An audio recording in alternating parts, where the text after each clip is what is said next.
Hola, ¿cómo están? Bueno, les voy a comentar un poco sobre la extradición y lo que podemos hablar de ella. En términos generales, se puede decir que es el acto mediante el cual un Estado entrega a una persona que se ha refugiado en su territorio.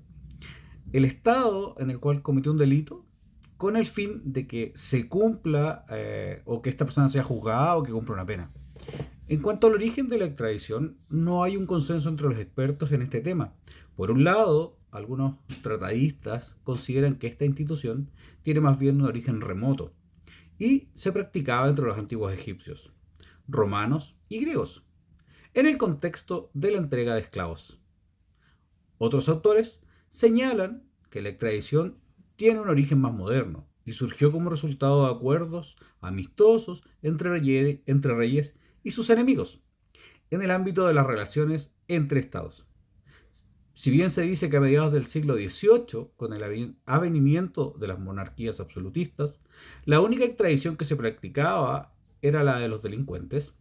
Luego se celebra un convenio entre Carlos III de España y Luis XV de Francia, a eso del 1765, lo que significa un gran avance en la materia, ya que además de delincuentes políticos, los únicos que eran extraditables hasta la fecha, eh, hasta ese momento se perseguía la entrega de culpables de los delitos más comunes y graves, ¿ya? Aunque es cierto que la palabra extradición tiene un origen moderno, no se puede negar que los tratados celebrados en la antigüedad sentaron un precedente que permitió el desarrollo de esta institución con el tiempo,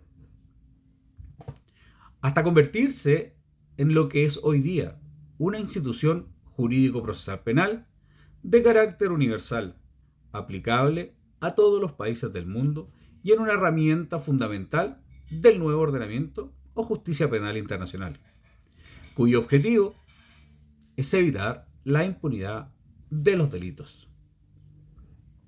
Entre dos aspectos importantes de la extradición, podemos destacar que es un acto entre estados en el cual el estado requiriente realiza una solicitud al estado requerido, quien puede aceptarlo o no. También es un acto de soberanía basado en el principio de reciprocidad, lo que implica relaciones de igualdad entre estados soberanos y se convierte en una especie de pacto entre dos jurisdicciones. Y en cuanto a nuestro país, se puede apreciar la importancia que ha adquirido esta institución jurídica de la extradición y cómo se ha convertido en un mecanismo eficaz en la lucha contra la delincuencia organizada y las fugas de los responsables a otros países. Con la entrada en vigencia de la reforma procesal penal, se han modificado aspectos relacionados con su procedimiento y competencia, asignando además al Ministerio Público la representación de los intereses del Estado. Esto ha permitido un procedimiento más rápido, ágil y coherente, salvaguardando el mandato constitucional de acuerdo al principio de objetividad. Asimismo, se crea una unidad especializada en cooperación internacional y extradiciones, esta llamada UCIEX, la que es encargada de mantener una estrecha y permanente coordinación con la Dirección de Asuntos Jurídicos de la Cancillería, con el fin de facilitar los trámites e informar sobre las solicitudes de extradición que llegan hasta nuestro país. Que tengan buen día.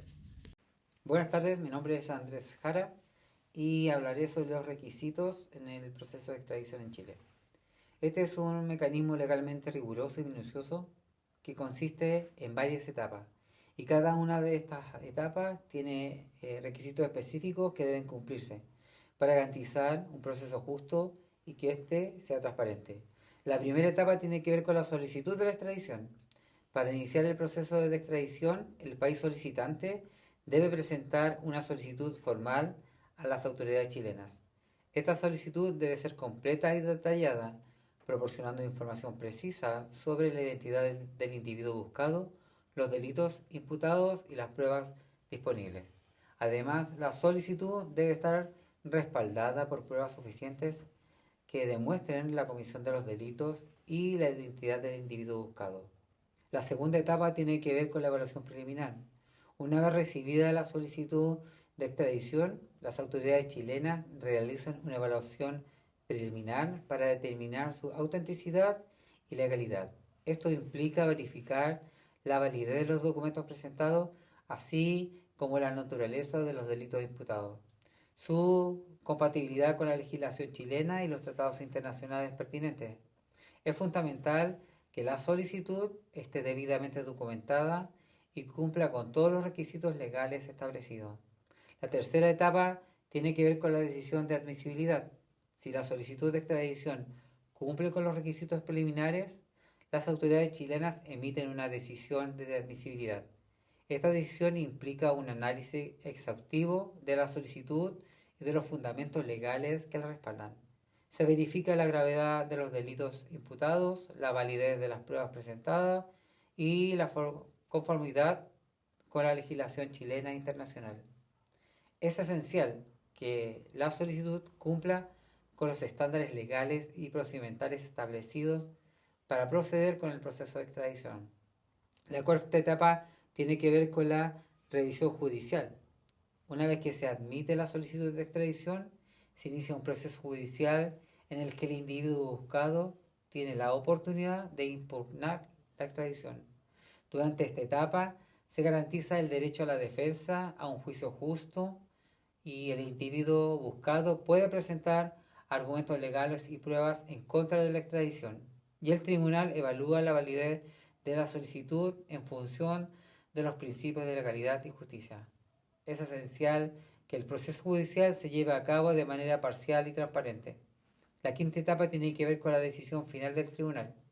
Tras considerar todas las pruebas y argumentos presentados por ambas partes, el tribunal emite una decisión final sobre la solicitud de extradición, y esta decisión se basa en la interpretación de la legislación nacional y los tratados internacionales, aplicable así como en consideraciones de equidad y derechos humanos. Es fundamental que la decisión del tribunal sea justa y esté debidamente fundamentada en la ley y en los hechos del caso. La sexta etapa tiene que ver con la autorización del Ejecutivo. Si el tribunal decide a favor de la extradición, la decisión final remite al Poder Ejecutivo para su revisión y autorización. El presidente de la República de Chile, en el ejercicio de sus facultades constitucionales, evalúa la solicitud de extradición y decide si concede o deniega la extradición. Esta decisión puede tomar en consideración aspectos políticos, diplomáticos, humanitarios, así como el respeto de los derechos fundamentales del individuo. Es esencial que la decisión del Ejecutivo esté fundamentada en la ley y en el interés público. Y por último, la séptima etapa tiene que ver con la entrega del individuo solicitado. Si se autoriza la extradición, el individuo buscado será entregado a las autoridades del país solicitante en cumplimiento de la orden de extradición.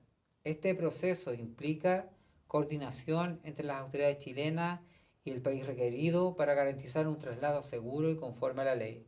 Si siguen los protocolos establecidos para resguardar los derechos del individuo buscado y garantizar su bienestar durante el proceso de entrega, es fundamental que la entrega se realice de conformidad con la ley y los procedimientos establecidos.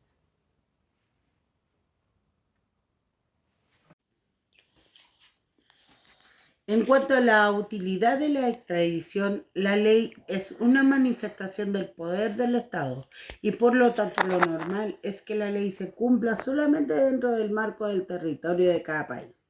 Excepcionalmente, es necesario hacer ejecutar esa ley fuera de las fronteras del país, y uno de esos mecanismos para lograr eso es precisamente la extradición. Existen dos tipos de extradiciones, la activa y la pasiva. Las extradiciones son necesarias para lograr el juzgamiento de una persona que está sometida a un juicio en nuestro país, logrando que pueda comparecer ante un tribunal, lo cual se dificulta por encontrarse en un país extranjero. La petición se formula ante la Corte de Apelaciones previo un trámite que debe hacerse en el juzgado de garantía. el que debe verificar la concurrencia de ciertos requisitos legales, lo que cumplido permite llegar a la Corte de Apelaciones para que vuelva a examinar nuevamente la petición y determinar si procede o no el requerimiento de un país extranjero, requerimiento que se formula a través de la Cancillería. Como se puede describir en palabras de acuerdo a la ley, los requisitos que deben reunirse para pedir la extradición de una persona que se encuentra en el exterior son los mismos requisitos que rigen para la prisión preventiva. Esto es, que debe haber antecedentes suficientes para presumir la existencia de un delito. En segundo lugar, que debe también haber antecedentes suficientes para presumir la participación de esa persona en el delito. Y en tercer lugar, que haya una necesidad de traerlo forzosamente a la comparecencia de un juez que conoce la causa. Se comprende la necesidad de reunir estos requisitos encontrándose en el extranjero con ánimo de permanecer allí.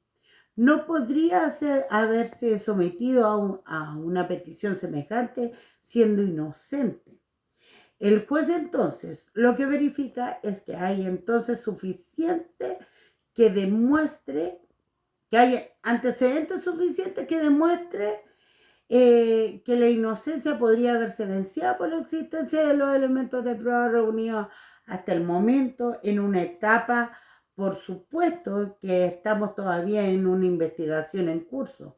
Es muy frecuente que los países no tengan tratados de modo tal que es posible pedir igualmente aún sin tratado la extradición, lo que queda de algún modo entregado al país requerido para determinar la procedencia de los requisitos que cada país determina para aquellos casos en que no existe el tratado.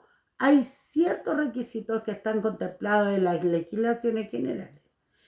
Exactamente que determinan, por ejemplo, una cierta gravedad del delito, el que debe tener asignada una pena privativa de libertad no inferior a 1 año para descartar la persecución de delitos de bagatela. Debe también existir la existencia de una doble incriminación, o sea que el delito debe ser considerado en el país requiriente y en el país requerido, y así otros tantos requisitos y exigencias que están en los tratados de los otros países. Cuando un país es requerido para la entrega de una persona, se debe verificar la seriedad de los cargos que se están formulando en contra de ella, para resguardar los derechos del individuo, y por lo tanto yo diría que el requisito más importante que se verifique en los países requeridos, además de la serie de requisitos antes mencionados, es que hay efectivamente antecedentes serios contra la persona, tanto respecto de la existencia del delito. Gracias. Hola, buenas tardes. Mi nombre es Cecilia Echeverría. En esta oportunidad voy a hablar de la extradición activa, en el caso específico de Karen Rojo. Ya, recordemos un poquito que Karen Rojo fue exfuncionaria pública, fue exalcaldesa por la ciudad de Antofagasta. Bueno, y ella en marzo del año 2022 se fuga del país, ya se va del país una vez que la Corte Suprema le ratifica una condena de 5 años y un día por el delito de fraude del fisco. Posteriormente a esto, ella fue capturada, específicamente en Holanda, donde en este momento ella está detenida. Ya acá empieza todo el tema de la extradición, de la solicitud que Chile hace para que ella ejecutar la sentencia que se le había dictaminado. Bueno, la solicitud de extradición hacia ella fue declarada procedente en razón del principio de confianza interestatal. Ya el Tribunal de Rotterdam, específicamente de los Países Bajos, declaró procedente para la ejecución de la sentencia. El caso tiene su origen luego que las autoridades chilenas, a través de una solicitud con fecha 30 de marzo del 2022, requiere al ministro de Relaciones Exteriores de los Países Bajos la extradición de Karen Rojo con el fin, como lo mencioné anteriormente, de ejecutar una pena privativa de libertad de 5 años y un día que se le interpuso por el delito de fraude al fisco conforme al artículo 239 del Código Penal, ya lo que fue confirmado y ratificado por la Corte Suprema, luego que le rechazaran el recurso de nulidad que aquella había interpuesto en contra del fallo condenatorio. Ya, o sea, ellos no estaban de acuerdo, Karen Rojo y su abogado no estaban de acuerdo con la condena, ¿ya? Bueno, fue admisible el requerimiento de extradición. La defensa alegó que las autoridades chilenas, justificando la solicitud de acuerdo al artículo 17 de la Convención de las Naciones Unidas contra la Corrupción, sin embargo, dicha norma tipifica como delito la apropiación indebida o el uso indebido de bienes por parte de un funcionario público, ¿ya? La que no está tipificada en el artículo 239 del Código Penal chileno. Ya es por ello que la extradición no descansa en un delito descrito, ya la convención cuyo requisito se encuentra consagrado en su artículo 44. ¿Ya? El tribunal, mediante la sentencia provisional, ya con fecha 8 de diciembre del 2022, reabrió la investigación y solicitó mucho más información a las autoridades chilenas, ya para fundamentar la petición de extradición. Recibida la información de investigación, con fecha 20 de enero del 2023, el ministro fiscal holandés estimó que estos documentos sí cumplían con los requisitos del artículo 18 de la ley de extradición y con el artículo 44 de la convención. ¿Ya? En base a lo anterior, el tribunal declaró procedente la extradición de Karen Rojo, la que tendrá lugar una vez que el secretario de Estado de Asilo y de Migraciones se pronuncie sobre el procedimiento de asilo pertinente.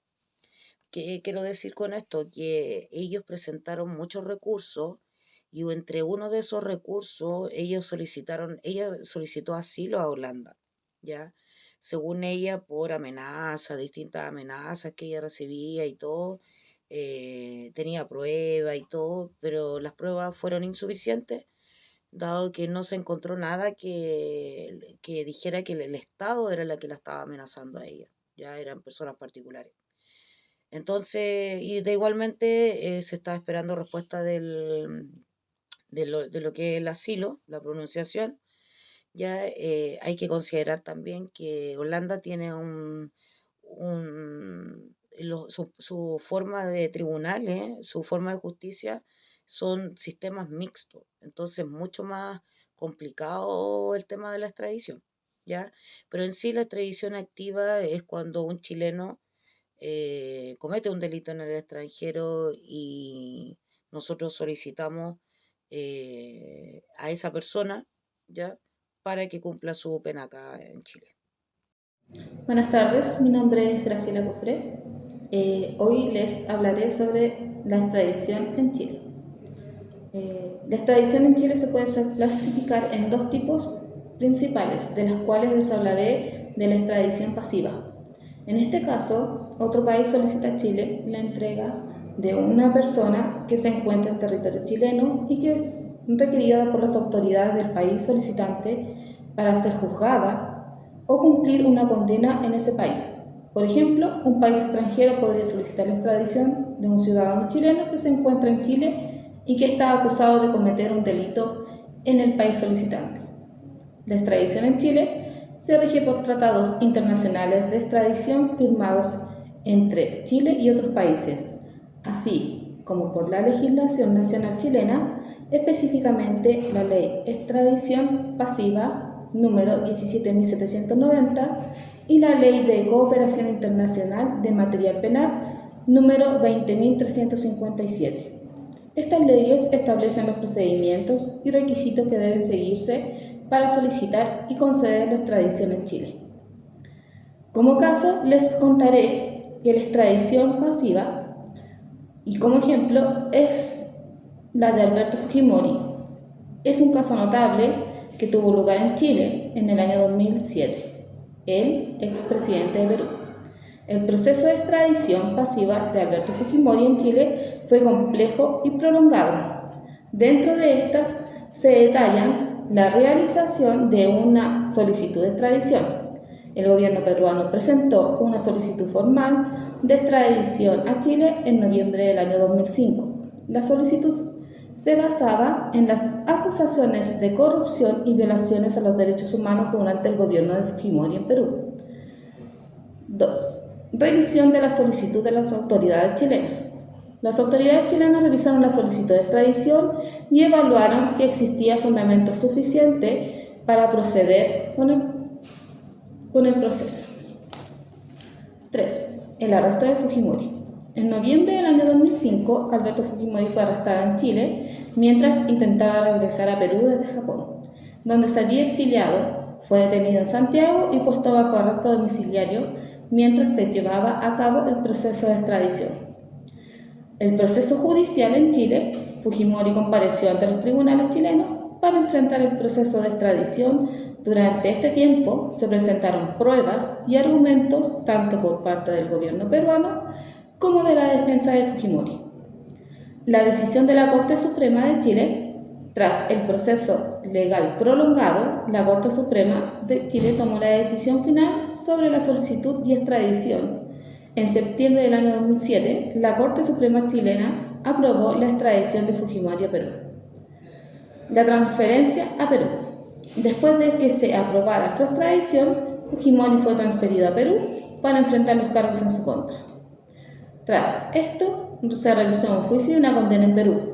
Una vez que Fujimori fue sometido a juicio por corrupción y violaciones a los derechos humanos, en el año 2009 fue condenado a 25 años de prisión por su responsabilidad en caso de violaciones de derechos humanos y corrupción durante su gobierno.